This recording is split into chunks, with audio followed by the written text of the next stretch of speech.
Laser LASER అంటే light amplification by stimulated emission of radiation. కాంతివర్ధిత ఉత్తేజిత ఉద్గారము. లేజర్ ఓ అద్భుతమైన కాంతి.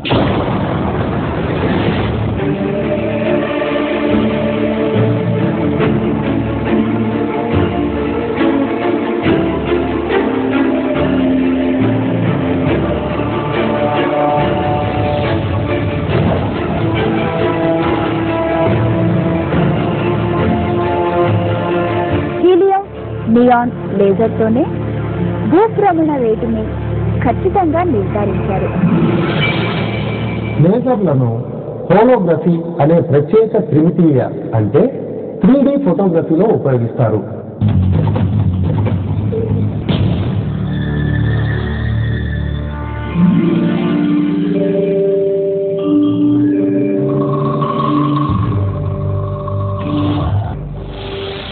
కంప్యూటర్లలోని కాంపాక్ట్ డిస్క్ల నుండి సమాచారాన్ని పునర్గ్రహించడానికి లేదా రాబట్టడానికి లేజర్లను వాడుతున్నారు.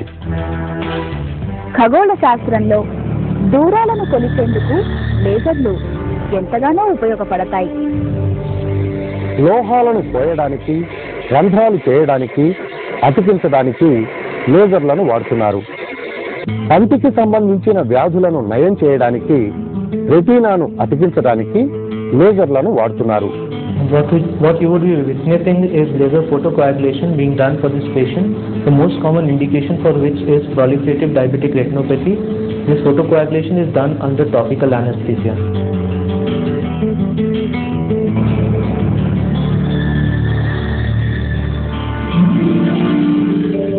డయాబెటిక్ రెటినోపతి వచ్చిన వాళ్ళకు కూడా ఈ ఫోటోకాగ్యులేషన్ నుంచి లేజర్ చేసి డయాబెటిక్ రెటినోపతిని కంట్రోల్లో తెచ్చేందుకు కూడా లేజర్ ఉపయోగపడుతుంది. 1954వ సంవత్సరంలో చార్లెస్ హెచ్ కౌన్స్ అనే శాస్త్రవేత్త మొదటిసారి లేజర్ కిరణాలకు సంబంధించిన పరిజ్ఞానాన్ని ప్రతిపాదించారు. లేజర్ కాంతి లక్షణాలు, characteristic properties of laser light. Laser కు 4 ప్రత్యేక లక్షణాలు ఉన్నాయి. సంబద్ధత, ఉత్తేజ స్థాయి నుంచి భూస్థాయికి సంక్రమణ చెందే ఎలక్ట్రాన్లు అత్యంత క్రమబద్ధంగా నిర్దిష్టమైన ప్రావస్థతో కాంతి ఉద్గారమవుతుంది. దీనినే సంబద్ధత అంటారు. దిశనీయత, లేజర్ కిరణాలు వాటి జనకము నుంచి ఒకే దిశలో ప్రయాణిస్తాయి. ఎక్కువ దూరం ప్రయాణించినా అవి అపసరణ చెందవు. దీనినే లేజర్ దిశనీయత అని అంటాం. ఏకవర్ణీయత, అధిక తీవ్రత, స్వల్ప పట్టిక వెడల్పులున్నందున లేజర్ కాంతిని అధిక ఏకవర్ణీయత కలది అంటాం. తీవ్రత, ప్రమాణకాలంలో వైశాల్యానికి అభిలంబంగా ప్రవహించే తరంగ శక్తిని తీవ్రత అంటాము. లేజర్ కిరణాలు చాలా చిన్న ప్రాంతంలో తక్కువ తరంగ దైర్ఘ్యంతో శక్తిని ఉద్గారిస్తుంది. అందుకే లేజర్ కిరణాలు అధిక తీవ్రమైనవి. మనం లేజర్ లక్షణాలు తెలుసుకున్నాం. అలాగే లేజర్ లైట్ పనిచేసే నియమాలు నేర్చుకున్నాం. లేజర్ లైట్ టార్చ్ లైట్ నుంచి భిన్నంగా పనిచేయడానికి కారణం ఈ నియమాలు. శోషణం, అబ్జార్ప్షన్, స్వచ్ఛంద ఉద్గారం, స్పాంటేనియస్ ఎమిషన్, పంపింగ్ మరియు జనాభా విలోమం, పంపింగ్ అండ్ పాపులేషన్ ఇన్వర్షన్, ఉత్తేజ ఉద్గారం, స్టిమ్యులేటెడ్ ఎమిషన్.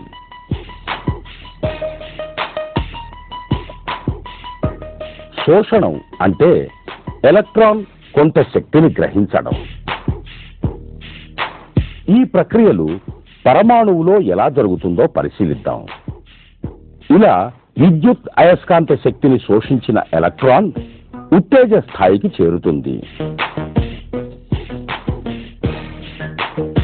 ఈ దృశ్యంలో ఎలక్ట్రాన్ 2 స్థాయిలు అనుకుందాం.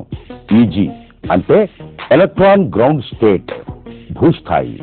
EX అంటే ఎక్సైటెడ్ స్టేట్ ఉత్తేజ స్థాయి.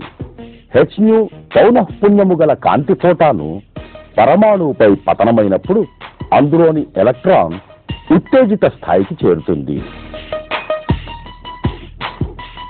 వాయు ఘన పదార్థాలలోని అధిక శాతం పరమాణువులు బాహ్య జనకాల నుండి విద్యుదయస్కాంత శక్తిని శోషించి ఈ ప్రక్రియలో పాల్గొంటాయి. శోషణం తర్వాత స్వచ్ఛంద ఉద్గారం స్పాంటేనియస్ ఎమిషన్. విద్యుదయస్కాంత శక్తిని లేదా కాంతిని శోషించుకుని ఉత్తేజిత స్థాయికి చేరిన ఎలక్ట్రాన్లు ఆ స్థాయిలో ఎక్కువ సమయం ఉండలేవు. అవి ప్రావస్థ సంబంధం లేకుండా వెంటనే వాటంతటవే భూస్థాయికి తిరిగి వచ్చేస్తాయి. ఇలా భూస్థాయిని చేరుతూ అవి పొందిన శక్తిని తిరిగి ఫోటానుల రూపంలో విడుదల చేస్తాయి. ఈ ఫోటానులు సాధారణ అసంబద్ధ కాంతిని కలిగి ఉంటాయి. ఇదే కాంతి ఉద్గారమవడం అంటాం.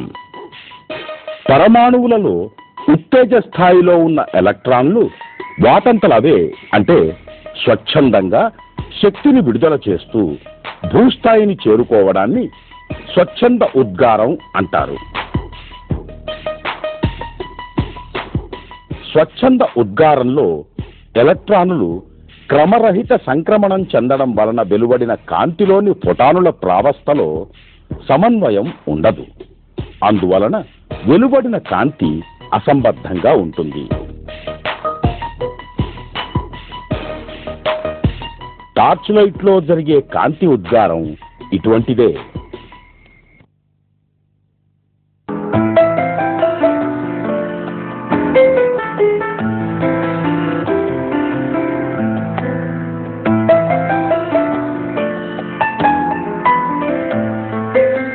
లేజర్ పని విధానంలో ప్రత్యేకమైన మరొక నియమం పంపింగ్ మరియు జనాభా విలోమం, పంపింగ్ అండ్ పాపులేషన్ ఇన్వర్షన్. శోషణలో ఉత్తేజం పొందిన ఎలక్ట్రాన్లు అదే స్థాయిలో ఎక్కువ కాలం నిలవ ఉండడానికి కొన్ని ప్రత్యేక పదార్థాలు వ్యవస్థలని వినియోగిస్తారు. సాధారణంగా ఇవి రకరకాల మిశ్రమ పదార్థాలతో తయారైన వ్యవస్థలు. వీటిని క్రియాశీల వ్యవస్థలని యాక్టివ్ సిస్టమ్స్ లేదా క్రియాశీల యానకాలు యాక్టివ్ మీడియా అంటారు. ఇలాంటి వ్యవస్థల వలన వాటి ఎలక్ట్రాన్ శక్తి స్థాయిలలో సవరణలు జరిగి కొన్ని ప్రత్యేక లక్షణాలను ఏర్పరచుకుంటాయి.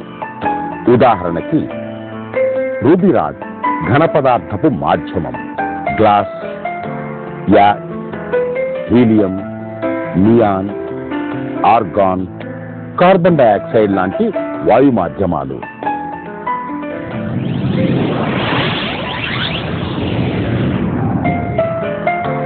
మీరు చూస్తున్న దృశ్యం ఒక మాధ్యమాన్ని ఉపయోగించి జనాభా విలోమం ఎలా జరుగుతుందో తెలిపేది.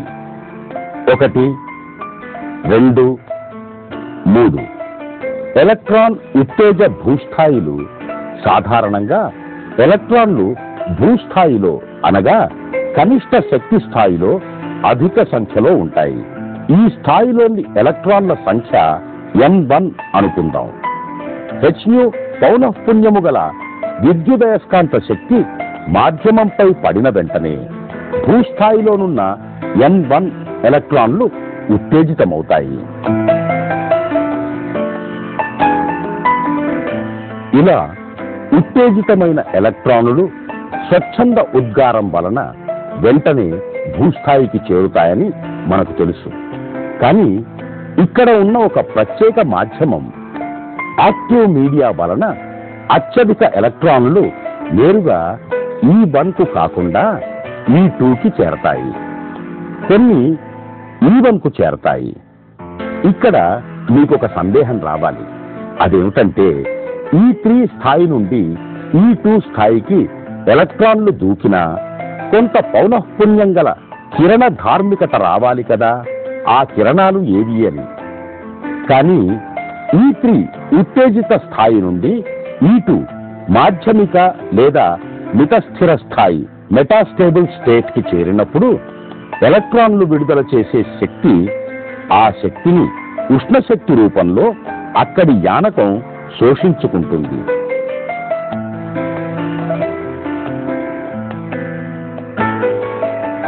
నిజానికి ఎలక్ట్రాన్లు ఉత్తేజిత స్థాయిలో అనగా E3 దగ్గర ఉండే కాలం చాలా తక్కువ, 10⁻⁻8 సెకండ్లు అనగా 1 సెకనులో చాలా తక్కువ సమయం. కానీ మితస్థిర స్థాయి మెటాస్టేబుల్ స్టేట్ వద్ద ఎక్కువసేపు ఉంటాయి, అంటే 3 × 10⁻³ సెకనుల కాలం. ఈ విధమైన జీవితకాలపు తేడా ద్వారా E1 భూస్థాయి నుండి E3 ఉత్తేజిత స్థాయికి చేరినవి E2 మితస్థిర స్థాయికి చేరుతూ ఉంటాయి. ఆ సమయంలో ఒకానొకసారి E2 వద్ద E1 వద్ద కన్నా ఎక్కువ ఎలక్ట్రాన్లు ఉండిపోతాయి. ఇలా E1 మైనస్ E2ల వద్ద గల ఎలక్ట్రాన్ సంఖ్యల తేడాను జనాభా విలోమం, పాపులేషన్ ఇన్వర్షన్ అంటారు.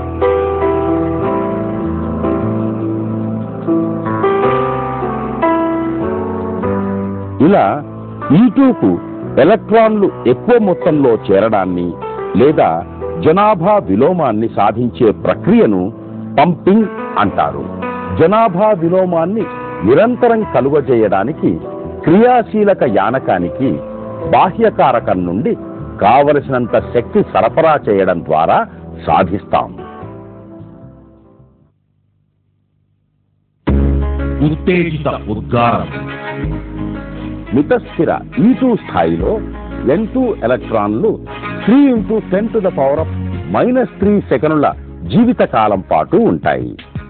ఇదే కాలంలో E2 మైనస్ E1 hν సమానమైన కాంతి శక్తిని బయట నుండి క్రియాశీల యానకంలోనికి ప్రవేశపెట్టామనుకోండి, ఫోటానులు E2లోని N2 ఎలక్ట్రానులన్నింటినీ ప్రేరణ ద్వారా ఏకకాలంలో భూస్థాయి E1కి మారతాయి.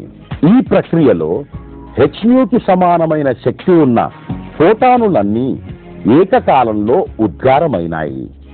ఈ స్థితిలో ఉన్న కాంతి కిరణాలన్నింటికీ కాల సంబద్ధత లక్షణం ఉంటుంది. ఈ ప్రక్రియని ప్రేరిత లేదా ఉత్తేజిత ఉద్గారం అంటారు.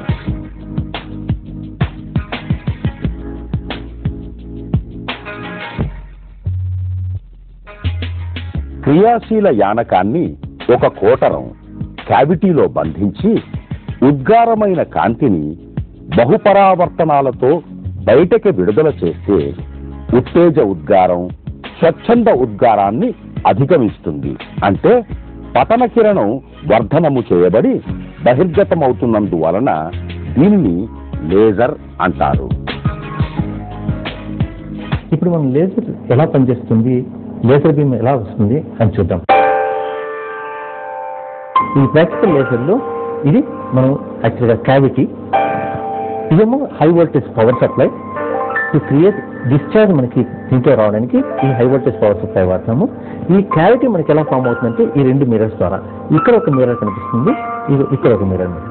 ఈ మిర్రర్ ఏమో దీని రిఫ్లెక్టివిటీ 100%, అంటే పూర్తి కంప్లీట్గా ఏ లైట్ వస్తుంది అంతా కంప్లీట్గా రిఫ్లెక్ట్ అవుతుంది. వేరే దీనికి మాత్రం ఇది పార్షియల్ రిఫ్లెక్టర్ అంటాం, అంటే కొద్దిగా ట్రాన్స్మిట్ చేసి మిగిలినంతా రిఫ్లెక్ట్ చేస్తుంది. ఆ ట్రాన్స్మిటెన్స్ ఎంత ఉంటుందంటే మనకు 1% ఆర్ <1% ఉంటుంది. అంటే 99% అంతా లైట్ రిఫ్లెక్ట్ అవుతుంది అనమాట. సో ఈ క్యావిటీలో లేజర్ ఈ డిశ్చార్జ్ మనకు యాక్చువల్లీ ఎక్సైట్ యాటమ్స్ అనమాట. దీంట్లో హీలియం నియాన్ అని చెప్పాము. హీలియం నియాన్ లేజర్ అంటే దీంట్లో helium gas and neon gas పోతుంటుంది, కానీ మనకి లేజింగ్ యాక్షన్ వచ్చేది మనకు నియాన్ గ్యాస్ నుంచి మాత్రమే వస్తుంటుంది. సో వేరే ఇక్కడ డిశ్చార్జ్లో మనకు వాట్ చూసి ఈ డిశ్చార్జ్లో ఎక్సైట్ అయినప్పుడు హీలియం యాటమ్స్ కరెక్ట్గా ఎక్సైట్ అయ్యి మరి ఆ కొలిషన్ అంటే వాటితో ఢీకొన్నప్పుడు ఆ పర్టికులర్ ఎనర్జీ లెవెల్ మాత్రమే పాపులేట్ అవుతుంది. అంటే నియాన్లో మనకి సులభంగా పాపులేషన్ ఇన్వర్షన్ వస్తుంది. So this is what is how you achieve the stimulated emission within the cavity. Okay, so the whole laser basic principle is మనకు excitation so that means excitation to create the population inversion. రెండవది stimulation. Stimulation is coming ఎందుకంటే మనకి ఈ light ఈ mirrors ద్వారా reflect అయ్యి ఈ stimulated emission is happening. So ఈ బేసిక్గా two most important principles is one is achieving మనకి పాపులేషన్ ఇన్వర్షన్, రెండవది స్టిమ్యులేషన్. ముఖ్యంగా లేజర్లో క్రియాశీల యానకం ఏ, కోటర అనునాదకం ఆర్, క్యావిటీ రెజనేటర్ అనే ఒక ప్రత్యేక గదిలో బంధించబడి ఉంటుంది.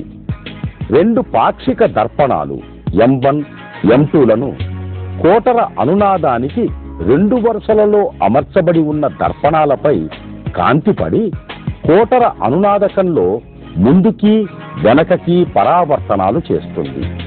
దీని వలన ఇతర పరమాణువులు కూడా ఉత్తేజం చెంది అది కూడా సాదృశ్య కాంతిని ఉద్గారిస్తాయి.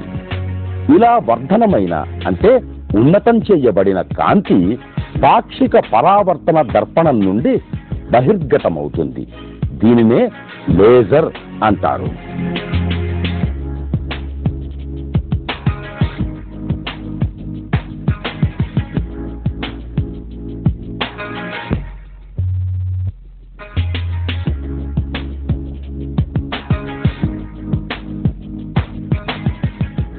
ఒక్క మాటలో చెప్పాలంటే రాబోయే కాలంలో ప్రపంచం మొత్తం లేజర్ ద్వారానే నడుస్తుందనడంలో సందేహం లేదు.